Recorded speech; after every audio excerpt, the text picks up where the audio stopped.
Assalamualaikum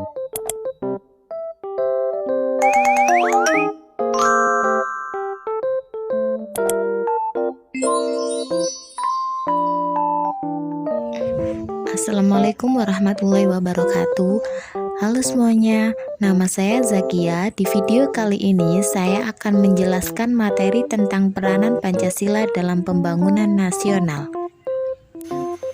Sebelum itu kita harus mengetahui peranan Pancasila dalam konsep pembangunan nasional adalah suatu usaha atau rangkaian usaha pertumbuhan dan perubahan yang berencana dan dilakukan secara sadar oleh suatu bangsa, negara, dan pemerintah menuju modernitas dalam rangka pembinaan bangsa.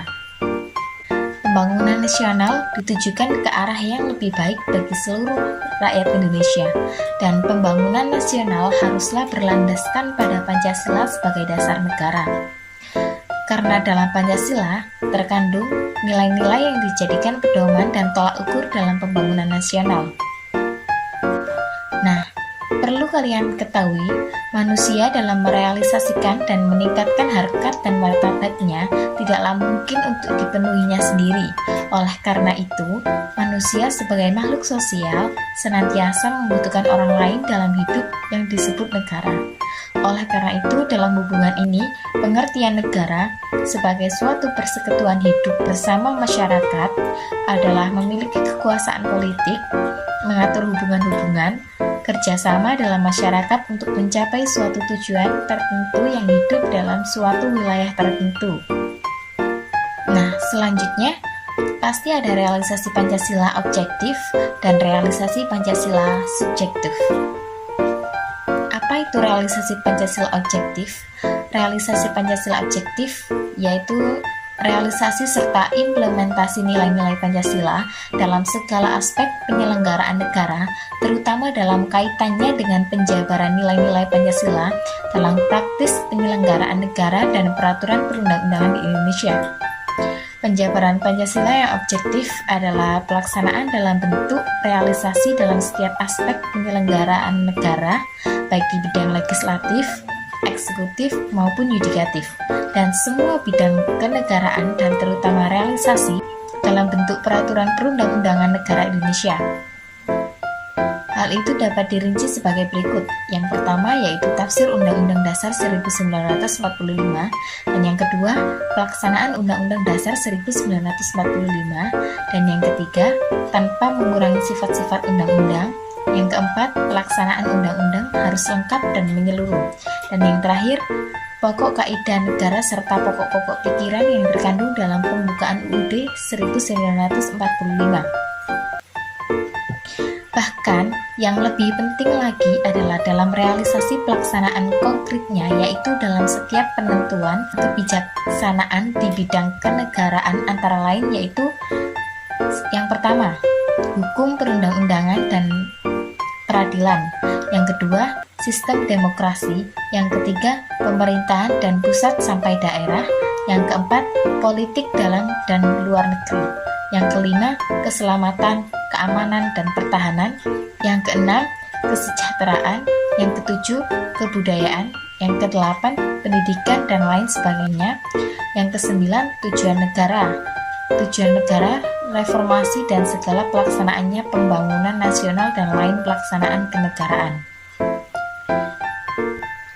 Nah, yang sekarang realisasi Pancasila secara subjektif. Apa yang dimaksud realisasi Pancasila secara subjektif?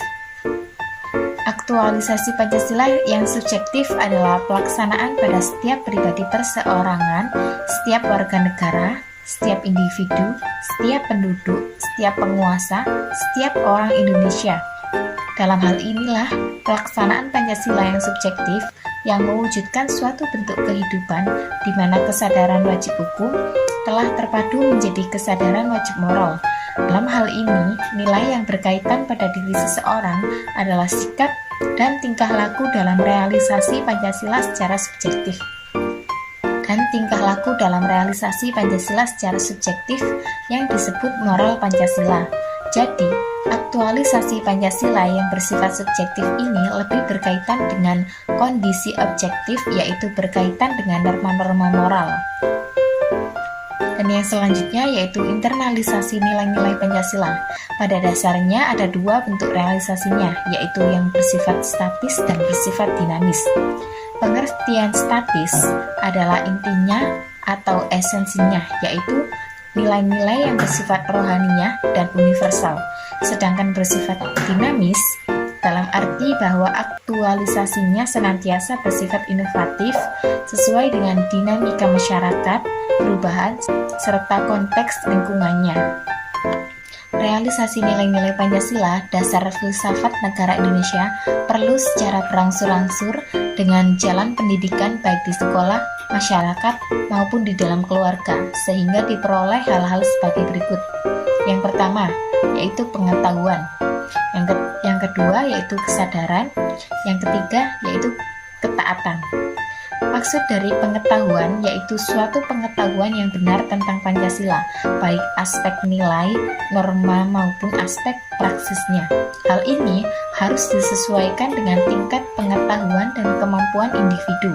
Tanpa pendidikan yang cukup, maka dapat dipastikan bahwa pemahaman tentang ideologi bangsa dan dasar filsafat negara hanya dalam tingkat-tingkat yang sangat pragmatis. Dalam hal ini sangat berbahaya terhadap ketahanan ideologi penerus bangsa.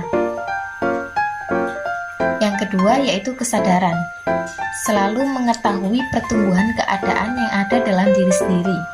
Dan yang ketiga yaitu ketaatan, yaitu selalu dalam keadaan kesediaan untuk memenuhi wajib lahir dan batin berasal dari luar, misalnya pemerintah, adapun wajib batin dari diri sendiri. Dan yang selanjutnya yaitu proses pembentukan kepribadian Pancasila. Bila mana kita rinci pemahaman dan aktualisasi Pancasila sampai pada tingkat mentalitas, kepribadian, dan ketahanan ideologis adalah sebagai berikut. Yang pertama yaitu proses penghayatan diawali dengan memiliki pengetahuan yang lengkap, kemudian diserap dan dihayati.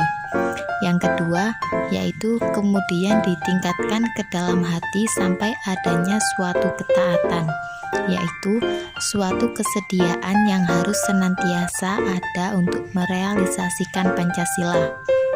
Dan yang ketiga yaitu kemudian disusul dengan adanya kemampuan dan kebiasaan untuk melakukan perbuatan mengaktualisasikan Pancasila dalam kehidupan sehari-hari. Dan yang terakhir, keempat, yaitu kemudian ditingkatkan menjadi mentalitas, yaitu selalu terselenggaranya kesatuan lahir batin, kesatuan akal, rasa, dan kehendak sikap dan perbuatan. Sosialisasi dan pembudayaan Pancasila. Secara sistematik, wujud sistem sosial kebudayaan dalam pembudayaan Pancasila dapat dikelompokkan menjadi tiga, yaitu yang pertama, sistem nilai atau pembudayaan nilai-nilai Pancasila. Yang kedua, sistem sosial atau pembudayaan Pancasila pada kehidupan sosial.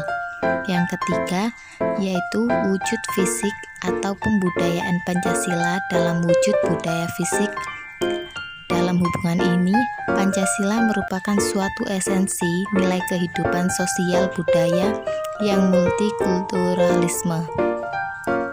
Yang selanjutnya yaitu proses pembudayaan Pancasila, meliputi tiga dimensi.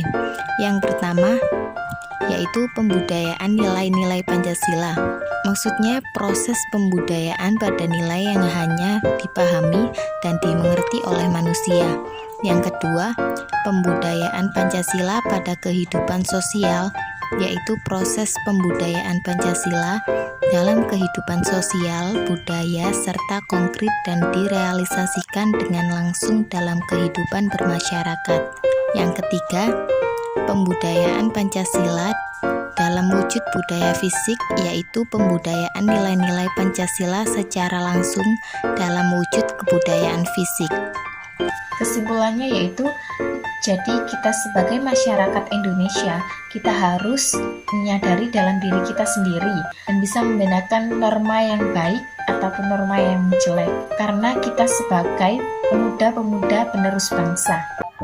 Demikianlah video penjelasan mengenai peranan Pancasila dalam pembangunan nasional. Terima kasih telah menyaksikan video ini dan semoga semua yang saya sampaikan dapat bermanfaat. Terima kasih dan sampai jumpa. Assalamualaikum warahmatullahi wabarakatuh.